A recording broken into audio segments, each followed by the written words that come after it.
E o ministro Fernando Haddad apresentou ao presidente Lula a nova regra de controle dos gastos públicos. A proposta vai substituir o teto de gastos como uma nova ferramenta de controle dos gastos públicos. Lula vai analisar cada detalhe do projeto, ouvir especialistas, ouvir a equipe econômica antes de autorizar o envio ao Congresso Nacional. Nenhuma informação sobre o teor do documento foi divulgada nesse encontro de hoje. Esta nova regra fiscal é guardada a 7 chaves pelo governo. Participaram da reunião, além de Haddad, os ministros Geraldo Alckmin, da Indústria, Simone Tebet, do Planejamento e Esther Deck, da Gestão. No entanto, antes dessa proposta ser definida, a tramitação dela já está gerando especulações, preocupações no governo e fora dele, porque o presidente da Câmara, Arthur Lira, já indicou que a relatoria da matéria deve ficar com um parlamentar do Progressistas, partido de Arthur Lira e partido de oposição ao governo Lula. Osmando, o que está em jogo aí com essa nova regra fiscal?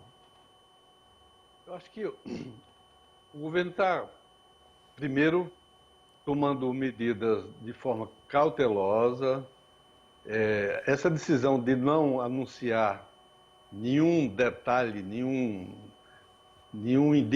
indicativo do que é que vai ser mudado nas regras, essa é uma medida interessante, porque ela evita uma especulação descabida, como estamos acostumados a ver, e indica que o ministro Haddad ele está rigorosamente seguindo a cartilha do presidente Lula de tratar das questões com o presidente, e cabe ao presidente, depois das análises, de todas as análises feitas junto aos demais ministérios, fazer o anúncio.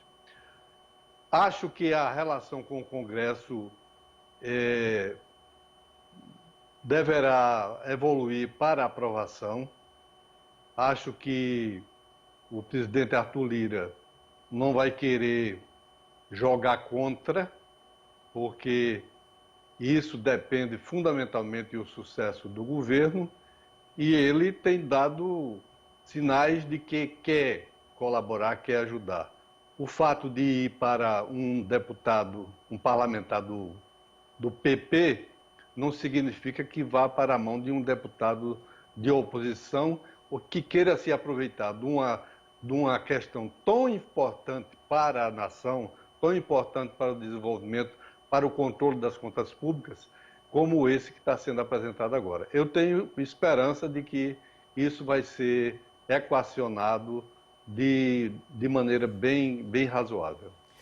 Kátia, essa posição do presidente da Câmara, Arthur Lira, de pôr na mão de um parlamentar do Progressistas, me remonta uma máxima política, né? Parece assim, vamos pôr aqui alguma dúvida, alguma dificuldade, alguma questão. Né, que gosta de usar. Para depois a gente sentar, conversar, para ajeitar depois na frente, né? Não, já demonstra que é um pé lá e outro cá mesmo, como disse o seu Zé. Sim, nós vamos colaborar, né? Porque é o dono da pauta. O presidente da Câmara é o cargo, é tão importante quanto o próprio presidente do país, porque se ele não quiser, ele não pauta, né? O projeto pode ser discutido, todos os deputados, ele pode ser, tem o consenso, todo mundo concorda, mas a Arthur Lira pode não pautar e não chegar a ser votado, né?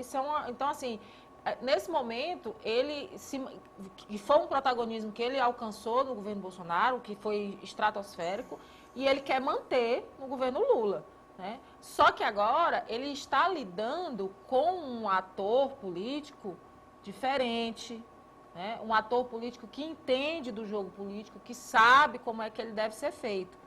Então, aí ele está se resguardando.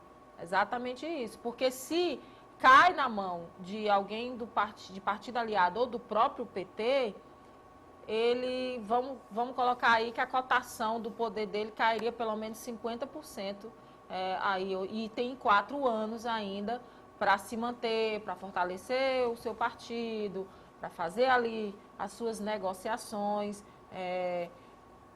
A história do presidencialismo de coalizão, não é? Que é sobre o que a gente vive, sobre o que o nosso país é comandado, ela funciona dessa forma, e tanto Lula como Lira são políticos forjados nessa maneira de trabalhar. Então, acho que ele demonstra para o governo, sim, vamos trabalhar juntos, mas vamos com calma aqui, eu tenho ainda algumas coisas para exigir. O que não deixa de ser bom para o país, porque a gente podia estar no momento de ter que aprovar uma reforma tão importante como essa, ou qualquer outra, e ter um presidente que não está a fim de dialogar com o Congresso. Sim. Apoliana, você falou aí bode na sala. Por quê? Bode na sala é quando você, rapidamente contando a fábula do bode na sala, a mulher chega em casa pro marido e diz: o marido da sala tá muito pequena, que não cabe nada, aí ele pega e traz um bode. A mulher: como é que eu digo que a casa tá pequena, tu me traz um bode, bota aqui dentro, no dia seguinte ele bota os porcos. Aí depois a mulher reclama, aí ele bota as galinhas. No 4º dia ele pega e tira tudo. Aí a mulher diz: meu Deus, mas essa sala tá grande. Ou seja, não tinha problema nenhum. Ele botou lá para mostrar que não tinha. Então, a fábula do bode na sala é mais ou menos isso. Então, é o que o Arthur Lira vai fazer. Arthur Lira, como a Cátia disse, é o dono da pauta. Então, ainda não se está satisfeito esse grupo do Centrão com os espaços do governo Lula. Sempre dá para ganhar um pouquinho mais, sempre dá para barganhar. Então, vai ser assim enquanto a gente tiver esses 2 grandes grupos no Congresso Nacional. A gente viu ali a União Brasil tentando se unir com progressistas, não deu, mas eles vão continuar dando trabalho para o governo Lula. Agora, essa negociação já trouxe uma primeira... O segredo, na verdade, em torno dessa nova âncora fiscal, ela já traz uma primeira frustração, porque se imaginava que a ADA já teria a publicidade do conteúdo dessa proposta para o presidente Lula, porque semana que vem já tem reunião do Copom. Então, já se esperava que essa reunião já fizesse efeito com relação à deliberação da taxa Selic. Então, se mantém-se o segredo, já não tem efeito para a próxima reunião. Ele está cumprindo um cronograma, né? Eu vou entregar ao presidente até o final da semana. Mas o aceno dele para o entregou Copom... hoje. E aí ao presidente cabe... O aceno colocar Apoliana, na verdade... A reunião na terça-feira, né? Na terça-feira. Então, talvez até lá... O próprio presidente já manifeste alguns pontos. Mas o aceno do Haddad para o Copom, na verdade, foi ter entregado a peça primeiro para Simone Tebet e Geraldo Alckmin. Esse é o aceno dele para o Copom. É verdade, tem toda a razão, Cátia. França. O governo Lula ele é muito visado pelo mercado, então qualquer publicidade dessa medida agora poderia ocasionar, inclusive, uma turbulência nessa relação do governo federal com o mercado. E é importante frisar que o arcabouço fiscal ele é essencial nesse relacionamento, porque uma política fiscal, uma regra fiscal, ela é adotada quando se percebe que a dívida pública do país vai mal. E a gente sabe que ali desde o governo da Dilma houve um aumento substancial na dívida pública, que também foi agravado com a queda do produto interno bruto. A gente viu também na gestão Bolsonaro uma estagnação no PIB, e o que se via na regra fiscal do teto de gastos é que ela foi uma regra que perdeu a credibilidade, por ser muito dura, por congelar ali os gastos, as despesas em áreas essenciais pelo prazo de 20 anos, e inclusive teve que ser furada em uma série de ocasiões. Então há uma grande expectativa em torno dessa regra fiscal para que ela possa equacionar a atenção que o governo federal quer dar nas áreas essenciais e também a redução nessa dívida pública. É uma tarefa muito difícil, uma tarefa muito complicada, mas nós temos exemplos de arcabouço, de regras fiscais que foram bem-sucedidas, como é o caso da Lei de Responsabilidade Fiscal, que até hoje tem servido de baliza para o poder público em todo o país. Então, eu acredito que a equipe econômica do governo Lula vai tomar a melhor decisão possível. A postura do ministro Fernando Haddad tem sido uma postura de prudência. Ele muitas vezes tem atuado até contra os interesses do Partido dos Trabalhadores, porque ele tem sido, de fato, um ministro coerente e preocupado com essa questão fiscal no país. Osmando, e nessa pauta econômica você nos traz a crise dos bancos.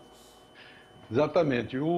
A gente tem acompanhado aí essa ameaça de que essa crise que começa nos Estados Unidos, depois já vai para a Suíça, atingindo grandes bancos, ela possa ser uma repetição, talvez até piorada, como alguns já admitem, daquele tsunami que ocorreu em 2008 nos Estados Unidos, e que teve reflexo no mundo todo e que ainda hoje o mundo ainda tem resquícios dessa crise.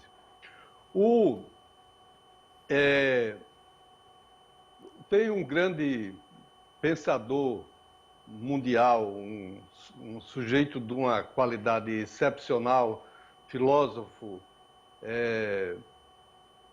pensador político, que é o Zygmunt Bauman. É um polonês que teve uma dedicação muito forte a questões econômicas e a questão do capitalismo no mundo.